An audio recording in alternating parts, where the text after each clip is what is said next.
ప్రభునందు నాకు అత్యంత ప్రియమైనటువంటి వాళ్ళారా, మన ప్రభువును రక్షకుడైనటువంటి యేసుక్రీస్తు వారి యొక్క శుభనామంలో మీ అందరికీ నా హృదయపూర్వకమైన శుభములు వందనములు తెలియజేస్తున్నాను. ఉదయకాల సమయంలో దేవుని వాక్యాన్ని ధ్యానం చేసుకుందాం. ఈరోజు వాక్య ధ్యానము కొరకు మనం తీసుకున్నటువంటి లేఖన భాగం నిర్గమాకాండం 33వ అధ్యాయం 14 నుండి 16 వరకు చదువుకుందాం. అందుకు ఆయన, నా సన్నిధి నీకు తోడుగా వచ్చును, నేను నీకు విశ్రాంతి కలుగు చేసేదనగా, మోషే, నీ సన్నిధి రాని ఎడల ఇక్కడ నుండి మమ్మల్ని తోడుకొని పోకుము. నా ఎడలను నీ ప్రజల ఎడలను నీవు కటాక్షము కలిగినదని దేని వలన తెలియబడును? నీవు మాతో వచ్చుట వలనే కదా. అట్లు మేము అనగా నేనును నీ ప్రజలను భూమి మీద ఉన్న సమస్త ప్రజల్లో నుండి ప్రత్యేకింపబడదమని ఆయనతో చెప్పాను. ఆమేన్. దేవుని నామమునకు మహిమ కలుగును గాక. ఇక వాక్య భాగాన్ని మనం గమనించినట్లయితే, దేవుడైన యెహోవా మరి మోషేతో మాట్లాడుతున్నటువంటి మాటలు, తిరిగి మోషే ప్రభుతో మాట్లాడుతున్నటువంటి మాటలు ఇక్కడ చూస్తూ ఉన్నాం. దేవుడు మోషేతో చెప్తున్నాడు, నా సన్నిధి నీకు తోడుగా వచ్చును, నేను నీకు విశ్రాంతి కలుగు చేస్తానని చెప్తున్నాడు. ప్రభు ఆ మాట చెప్తే మోషే ఏమంటున్నాడు తెలుసా? నువ్వు తప్పకుండా మాతో రావాలయ్యా, నువ్వు మమ్మల్ని తోడుకొని పోవాలి. నువ్వు మాతో ఒకవేళ రాని పక్షంలో అసలు మమ్మల్ని ఇక్కడి తోడుకొని పోవద్దు, మమ్మల్ని ఇక్కడనే ఉండని. ఎందుకంటే నీ చిత్తం లేకుండా నీ సన్నిధి మాతో లేకపోతే మేము వట్టివారం, మేమేమి చేయలేము. నీ సన్నిధి లేకుండా నేనేమి చేయలేను, నీ ప్రజలు ఏం చేయలేరయ్యా. నువ్వు తప్పకుండా మాతో వస్తేనే మమ్మల్ని ఇక్కడున్న తోడుకొని వెళ్ళు. అంతేకాదు, నువ్వు మాతో వచ్చినప్పుడే, నీ సన్నిధిని మాతో వచ్చినప్పుడు మేము నీ బిడలమని, వీరందరూ నీ ప్రజలని, నేను నీ కుమారుడినని ఈ సర్వలోకం తెలుసుకుంటుంది. కాబట్టి వాళ్ళందరూ తెలుసుకోవాలంటే దానికి రుజువు ఏంటంటే నీ సన్నిధి మాతో రావటమే దానికి రుజువు. కాబట్టి నువ్వు తప్పకుండా రావాలని మరి దేవుణ్ణి అడుగుతున్నాడు మోషే.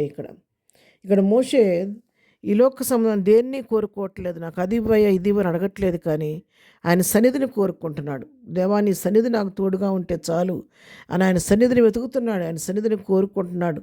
ప్రభు తనతో కూడా రావాలని ఆశపడుతూ ఉన్నాడు. ఆ విధంగా అంతగా ప్రభువుని బ్రతిమాలి ఆయన సన్నిధిని కోరుకొని ఆయన సన్నిధిని తన వెంట తీసుకొని వెళ్ళాడు. కాబట్టే అరణ్య యాత్రలో ప్రతి విధమైన శోధన నుంచి తప్పించబడ్డాడు. మరి తన కృప ఆయనకు తోడుగా ఉంది. ప్రతి విషయంలో కూడా దేవుని కటాక్షం వారికి తోడుగా ఉండబట్టి, దేవుని సన్నిధి తన తోడుగా ఉండబట్టి అన్నిటినీ జయించుకుంటూ ముందుకి రాగలిగాడు. దేవుడు సహాయం లేకుండా వాడు ఎర్ర సముద్రాన్ని దాటగలిగేవారు కాదు. మరి దేవుడు ఆశ్చర్యకరంగా మన మరుగైన మన్నాతో తన ప్రజలను తృప్తిపరిచాడు. దాహం కొన్నప్పుడు బండ నుండి నీళ్ళు ఇచ్చి వాళ్ళ దాహాన్ని తీర్చాడు దేవుడు. 40 సంవత్సరాల అరణ్య యాత్రలో ప్రభువే వారికి సైన్యములకు అధిపతి యెహోవాగా ముందు నడుస్తూ పగలు మరి మేఘస్తంభంలోనూ రాత్రి అగ్నిస్తంభంలోనూ ఉండి వారిని నడిపించిన దేవుడు. కాబట్టి మోషే అంటున్నాడు, నీ సన్నిధి మాతో రాకపోతే మమ్మల్ని ఇక్కడుండి తీసుకొని పోవద్దు అంటున్నాడు. ఉదయకాలం ఈ వాక్యం మనతో మాట్లాడుతున్న ప్రియులరా, మోషే ఇక్కడ దేవుని సన్నిధిని కోరుకుంటున్నాడు. ఎందుకంటే మోషేకు తెలుసు, ఆయన సృష్టికర్త, భూమి ఆకాశం సృజించిన దేవుడు, సర్వ సైన్యములకు అధిపతి అయిన, బుద్ధి జ్ఞాన సర్వసంపదలైన గొప్పలై ఉండేవి. కాబట్టి అందుకే అంటున్నాడు, నీవు మాతో ఉండాలి, నువ్వు నాతో లేకపోతే మేము ఏం చేయలేమని తన నిస్సహాయతను యథార్థంగా ఒప్పుకుంటున్నాడు. ఈ ఉదయకాలం వాక్యటువంటి మనం దేని వెతుకుతున్నాము? మన జీవితాల్లో దేని కొరకు ఆశపడుతున్నాము? ప్రభువును మనం ఎంతగా ప్రేమిస్తున్నామా? ఆయన సన్నిధిని కోరుకుంటున్నామా? మనము కూడా ఈ ఉదయకాలం ఈ వాక్యాన్ని బట్టి ప్రేరేపించబడి మన జీవితాల్లోకి, మన కుటుంబాల్లోకి, మన సంఘాల్లోకి దేవుని సన్నిధిని ఆహ్వానిస్తే, ఆయన సన్నిధి నీతో నాతో ఉంటే మన జీవితాలు ఎంతో ఆశీర్వాదకరంగా ఉంటాయి.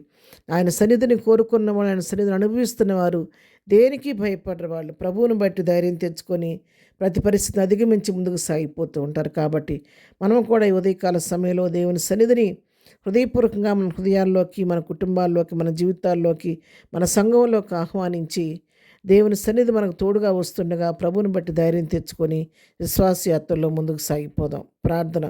ప్రేమగలిగిన తండ్రి, పరిశుద్ధుడా, నీ కొందనాలు. ఉదయకాలం మాకు ఇచ్చిన మంచి శ్రేష్టమైన వాక్య భాగాన్ని బట్టి నీ కొందనాలు. మా జీవితాల్లో కూడా ప్రభు నీ సన్నిధిని మేము కోరుకుంటున్నాం. ఈ ఉదయకాలం మరొకసారి మేము ఆహ్వానిస్తున్నాం నాయన.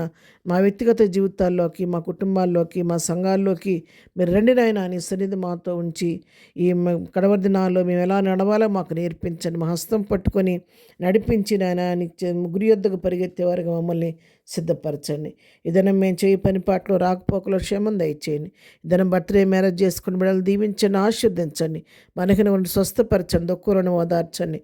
వాతావరణం కొంచెం వర్షంగా ఉంటుండగా ఈ వర్షాలు ఇలాంటి ఆస్తి నష్టం, ప్రాణ నష్టం, పంట నష్టం కలిగించకుండా నీ కృప తోడు గుంచి నీ కృపలో భద్రపరచమని యేసునామములో ప్రార్థించి వేడుకుంటున్నాం తండ్రి. ఆమెన్.